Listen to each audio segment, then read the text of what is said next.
Sen hakta yazak geldim aklımna.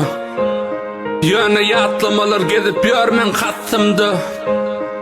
Ye közüm alım, ye közüm alım, şu yatlamalar aslında. Sen katsında değil, men katsımdı. Ya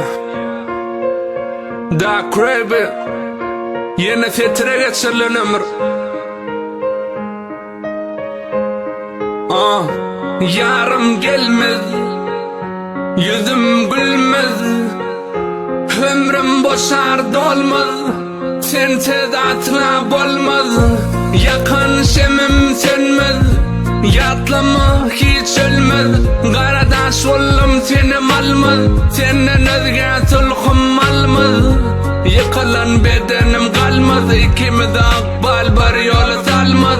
Sen yaşarsın yüzün solmaz, tadını inni çalmaz. Aşkımı tezeden yanmaz, inni otur da geçmişe yalvar.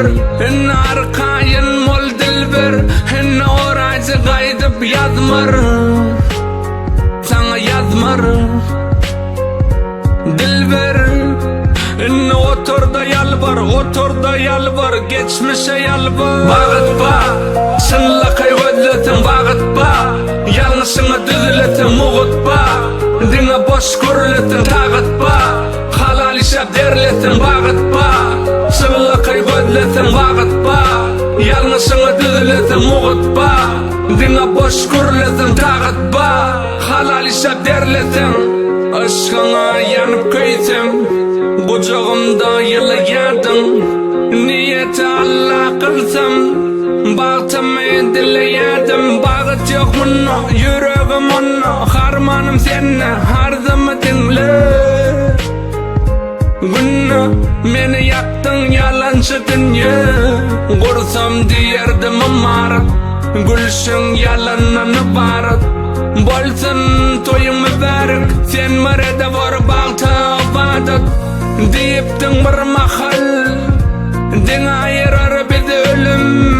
Başım menzil sahil, nerede sen han gülüm? Ayırar bizi ölüm, din ölüm. Nerede sen, nerede sen, nerede sen han gülüm? Bağıtma, sınlakay gözletin bağıtma, yanlışını düzletin muğutma. Dine boş kurletin tağıtma, halal işe derletin bağıtma. Sınlakay gözletin bağıtma, yanlışını düzletin muğutma. Dine boş kurletin tağıtma, halal işe derletin bağıtma.